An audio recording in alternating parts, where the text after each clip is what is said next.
We begin tonight with a story of a man whose name you might not recognize at first, but his parents are hoping his story might help save others. As Jenna Russell reported in the Boston Globe, on July 8th, 26-year-old Austin Reeves arrived at his Hingham home, distraught after a conversation with his ex-girlfriend. He mentioned a gun, and his ex-girlfriend, who was concerned, called police to check on him. A Hingham police officer called the family to ask about his well-being, and when Austin found out, he told his family he needed time alone, and he went upstairs. His father, Russell Reeves, worried he would hurt himself, so called police for help. They arrived, and after Austin's ex-girlfriend reportedly told them he'd said that anyone who came upstairs to get him would get hurt, police called in backup, a SWAT team, dozens of forces from neighboring towns, and high-tech military-style equipment. Some wore camouflage and carried rifles. They shined bright lights into the house and ended up breaking 7 windows to push a camera inside. Austin's mother and father were taken to a repurposed ambulance where they could not see or hear what was happening and were not allowed to return to speak to their son. They say they begged police to show restraint that Austin asked for and just needed some space. 10 hours later, police told them their son had shot and killed himself during the standoff. Today, his parents maintain their son's death was absolutely preventable. They join me now, Kate Harrison and Russell Reeves. I know how hard it is to be here, and I thank you for coming. Russell, if I can start with you. When you called the police that night asking for help, what were you hoping they would do when they came? I was hoping they would walk in the door and get with me and my wife and walk upstairs and let my wife talk to Austin. I wanted them to say one thing: Austin, we know about this, and you've done nothing wrong. And did one or both of you, Kate, explain to the police how important you believe restraint was and that you believed that restraint would ultimately resolve this situation? Was that something like that said? Yes. What did you say? What did either of you say to the police at that time when they got My there? husband actually was the one that spoke to them. Okay, so what did you say to them, Russell? Well, I said it to the first, second, third, all the way up till I'd said it 20 times. Saying what exactly? Saying, look, all you need to do is let him go to sleep with his dog. Don't back him into the corner. He's going to hurt himself. And they didn't understand what that meant. What did they say to you when you said that? Oh, yes, we're here to protect him. Austin is my only concern of his safety. Yes, that's what they said.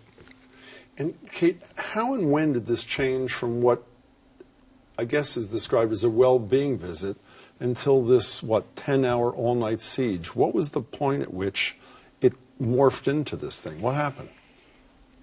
I don't really even know what happened, because as soon as the police were called, and we called them looking for some help, we were removed. We were told that we had to go up to the end of our driveway and be underneath a tree.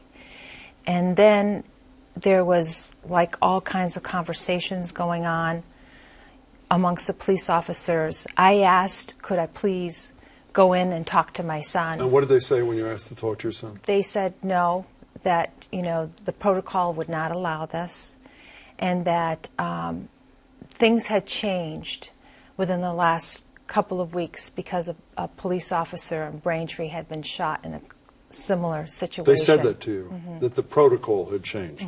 Russell, what do you think was the tipping point? What was the thing that converted this from a conversation about a well-being check until this, essentially the SWAT presence in and around your house? What happened?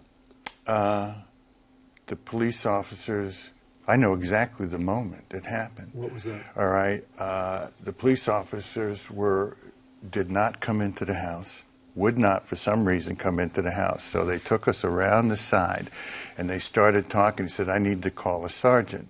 So Sergeant Emmett shows up, and then I said, what are you doing? What's the hurry? Well, I had to call Sergeant to come here.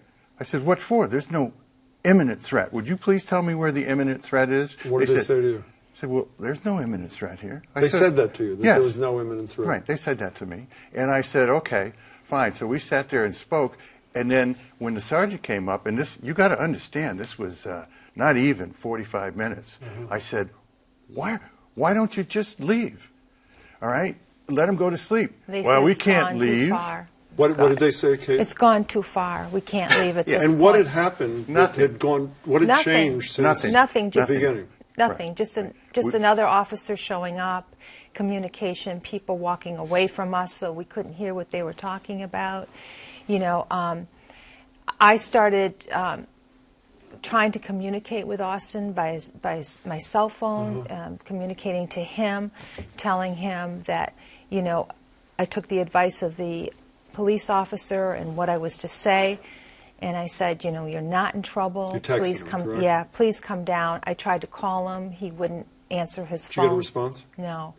Did when you were removed and only set under a tree, and then in this, as I described from the Globe story, this repurposed ambulance, whatever it means, did you, while there, make a request to any of the officers? Please let us go back. Please let us talk to her. Well, yes. And what was the response when you made that request? That wasn't part of their protocol. So they would never allow you to go back to your house No. to try to have No. And did you have that conversation as well, Russell? Yes, but I had that conversation before we were talking when Sergeant Emmett came, and he was talking on the phone, and I heard the word SWAT. I said, what? What? What are you talking about, SWAT? And he says, look, Mr. Reeves, you're no longer in control. Russell and Kate, if the police had shown the kind of restraint that you urged on them, starting with you, do you think Austin would be alive today? There's a 100%, absolutely no question in my mind. Why do you say that with such certainty? He was obviously upset. He had a gun. Why are you so convinced your son would be okay? He was upset about his girlfriend, and he had a gun. All right, and he's had that gun for, I don't know, 2-3 years. He likes guns, okay? And he basically said, leave me alone. I need to think. I need some alone time. Right, I got to go to sleep. I need some Okay. alone time. And you were nodding when I asked Russell whether or not you believe your son would be alive. You, too, believe if the police had done what you wanted and backed off a little bit, he'd be with us today. Right. I think that if they had the right people in place to talk to him, if they allowed me to go in with a professional person to talk to him, you know, I believe that he would have come out. If you had just had the opportunity to speak to your son. Do you agree with that? Of course, I told the police, I says, look at me, look at my eye here. You push him in a corner, and he's going to hurt himself. He's not going to hurt his mother.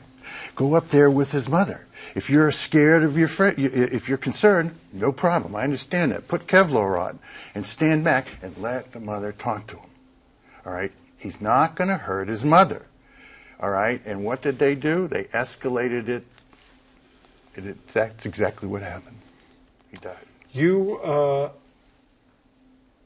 not in possession of your son's body now. This is hard to ask because of a dispute with the medical examiner. I don't want to go into this in great depth, but Russell, if you can, what is that dispute, please?